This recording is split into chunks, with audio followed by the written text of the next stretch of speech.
35 jeunes formés sur les objectifs du développement durable à Kinshasa par l'ONG FIJADA, Forum international de la jeunesse africaine pour le développement de l'Afrique. 3 piliers des 17 ODD ont été choisis lors de cette formation de 5 jours d'affilée. Jeunes hommes et femmes, tous assidus à cet apprentissage, indique Madame Monique Moulenda, étudiante à l'Université de Kinshasa, faculté des sciences économiques. À cette édition, il y avait 35 jeunes qui ont été formés. La formation sur le développement durable. Le développement durable, c'est un développement qui a 3 piliers.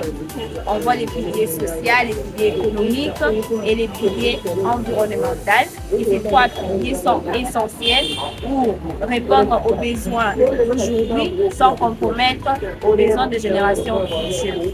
Au sein de FIJADA, nous parlons sur la question du développement de l'Afrique et aussi nous formons le jeune parce que nous savons que c'est la jeunesse qui va prendre la relève dans tout ce qu'il y a pour le développement de notre pays, ainsi que le développement de l'Afrique. C'est la jeunesse qui est l'avenir du pays, c'est la jeunesse qui est l'avenir, et cet avenir ne commence pas demain, mais cet avenir commence aujourd'hui et maintenant. C'est pourquoi nous appelons toujours les jeunes à prendre part à nos activités pour un éveil de conscience et pour que les jeunes comprennent le rôle qu'ils ont à jouer pour le développement de notre pays.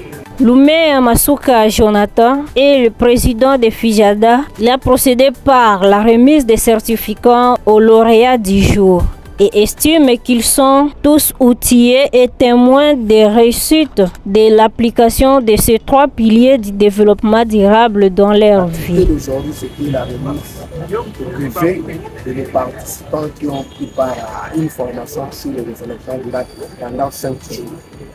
La formation était basée sur le développement durable, c'est-à-dire les 3 piliers du développement durable. Au sein de notre programme, la formation fait partie de nos activités. Et notre défi, c'est d'informer, former les jeunes et mettre en action pour réaliser les objectifs. Parce que le programme parle des questions liées au développement. Ainsi, après avoir informé la jeunesse, nous allons passer à l'étape de former, c'est-à-dire la formation. Par exemple, pour laquelle nous avons organisé cette formation sur le développement durable pendant 5 jours. Et aujourd'hui, nous avons remis le certificat de participation aux apprenants.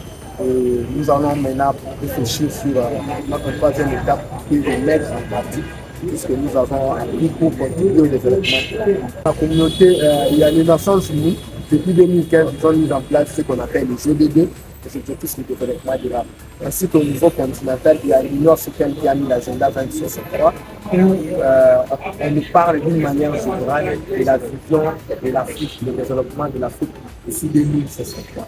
Sur le plan concret sur le terrain, qu'est-ce que nous allons faire? Nous allons mener des actions pour accomplir les objectifs du développement durable de la Nations Unies, mais aussi l'agenda 2063 de l'Union africaine, en tenant compte des 3 piliers. Développement durable, l'aspect social, environnemental ainsi qu'économique. Les participants à cette formation ont été satisfaits et ont formulé des recommandations au gouvernement congolais pour l'implication de la jeunesse dans l'accomplissement de la mission des ODD d'ici 2030. Du pilier environnemental, nous avons suggéré d'abord qu'elle soit propulser la richesse hydroélectrique de la République démocratique du Congo. Au gouvernement central de pouvoir d'abord propulser notre ressources hydroélectriques. Vraiment sur le pilier environnemental, en analysant les questions relatives à la justice climatique, nous avons vu que le changement climatique d'abord ne tombe pas du ciel et il est né justement par 2 actions de l'homme. Et en ce sens, nous avons voulu que les hommes puissent poser 2 actions, parmi lesquelles nous avons envisagé que l'on puisse d'abord concourir aux perspectives de reboisement que nous avons nommé Opération Lonanzindi. Nous allons parcourir avenue par avenue pour sensibiliser la population à pouvoir semer un seul arbre de sorte à ce que le changement climatique ne puisse pas être un problème récurrent. Vous avez vu les inondations ne nous ont pas annoncé qu'elles viendraient. C'est-à-dire qu'il y a encore beaucoup d'autres causes et conséquences qui peuvent venir sans pouvoir nous annoncer.